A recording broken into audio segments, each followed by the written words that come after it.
Hello and welcome to Creative Pool's educational video on pool school.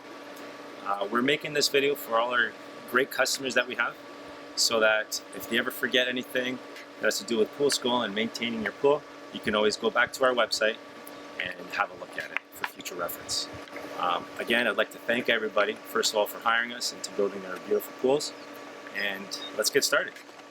So the first thing we're going to do is we're going to check the skimmer. Once a week we have to do this weekly maintenance. The first thing we do is check the skimmers.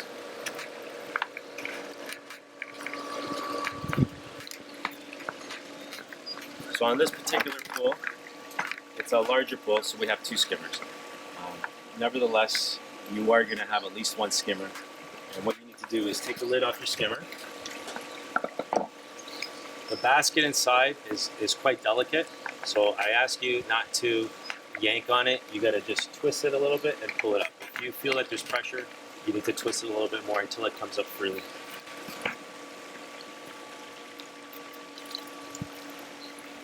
We take the basket out, we go to a garbage can, and we empty it out.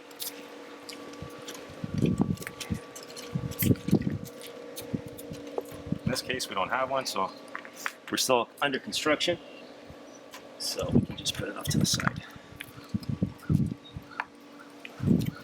It's very, very important that your skimmers are clean, because if you get them clogged up, the pumps are going to have to work harder, and furthermore, it can clog up your system and not have anything work for you.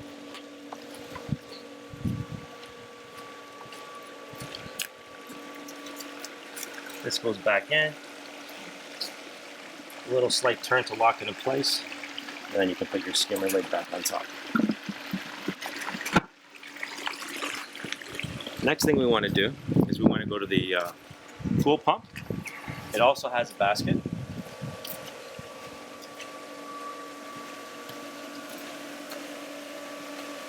This would be your main pool pump. This is what collects the water from the pool via main drain and skimmer. So you have three lines of defense to keep your system running smooth. Your first line of defense is the skimmer basket, which we just cleaned. Your second line of defense is your pump basket. So I'm going to show you how we do that. First thing you need to do is turn your pump off. In some cases you'll have a switch. On this particular build, we have an easy touch system. So we just turn the pump off like that. Press the mode button. Come back to the pump. Use the palm of your hand and give it a little nudge like that. This comes out. Take your pump basket out. Again, we're going to clean this out. And everything that I'm showing you here needs to be done at least once a week to ensure that everything runs nice and smooth.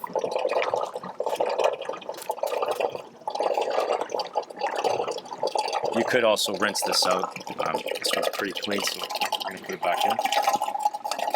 You always got to remember when you're putting the pump basket back in, that the main hole that draws in the water is facing the plumbing that's in front. Put it in like so. You're going to have to wiggle it a little bit until it gets right in. Now it's in there nice. Before you put the pump lid back on, you want to make sure that your rubber gasket is in proper place. You don't want to get any air in there.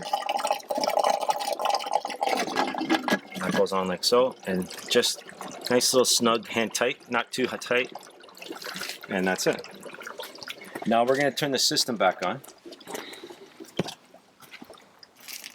Who are you? Close that up for now.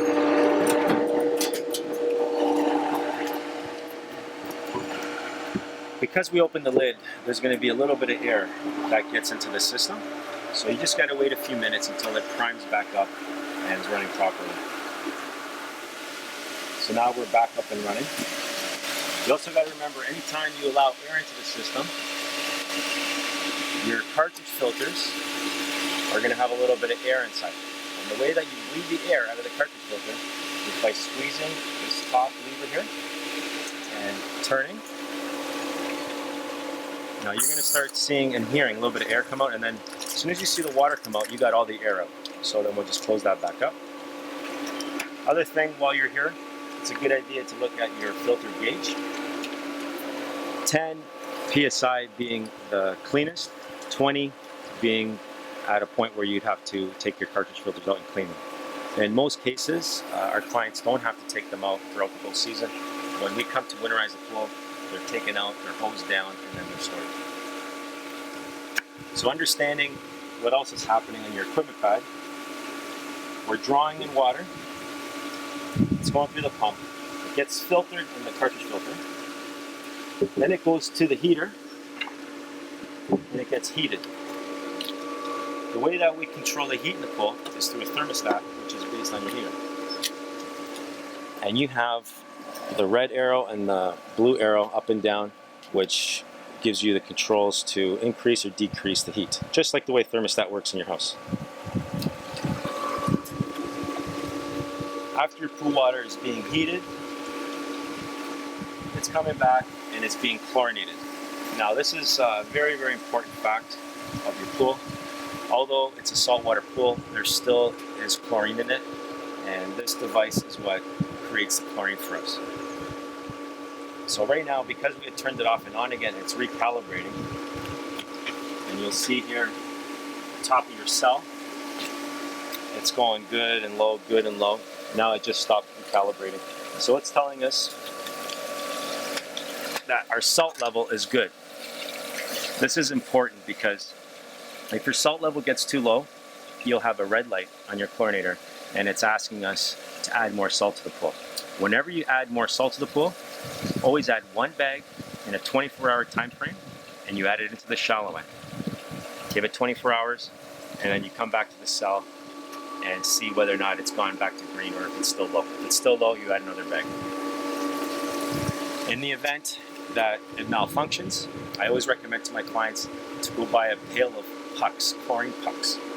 If the cell is malfunctioned for whatever reason, if it's low in salt, or if we have some kind of electrical problem, then I suggest to you to put 2 or 3 pucks inside your Skimmer basket and let that feed the pool with chlorine while we figure out what's wrong with the skimmer. The other part to the cell gives us a status. On the status, we have cold water, we have cell, we have flow. So cold water means if the water is below 65 degrees, this cell will not work. It will not produce chlorine for you. So at the very minimum, your heater should always be set to 65. The next is the cell. When the cell light is on, it means that it's producing chlorine for you. If it's off, it doesn't mean that it's broken. It just means that it's not producing chlorine because we've set it to a certain production level. So it comes on and off throughout the day. If the cell light is flashing, it means that your cell is dirty. It needs to be taken apart. It needs to be cleaned with muriatic acid at a 5-to-1 ratio. The flow. This is why we always want to make sure that our pump basket is clean and our skimmer baskets are clean. Because if we restrict the flow, there's not going to be enough flow going through the cell, and the flow light will come on red and you'll stop producing chlorine. So it's very important to make sure all of this is at the proper level so that you get optimum use out of it. One other thing that I forgot to mention is the salt level. It's showing good right now. If it's ever flashing green, it means you actually have too much salt in the pool. So now you have to dilute it by adding in fresh water and discharging pool water. The way you discharge pool water is from this little valve here. It's a little discharge valve. You would connect your garden hose to that, and you just turn it on. You'll see the water comes out of it, and you can just discharge that. Remember, it is salt water, so I wouldn't recommend that you water your plants with it. You know, just put it somewhere on a vast area on the lawn and just let it discharge like that. Furthermore, you can bring it out to the street and let it go onto the street.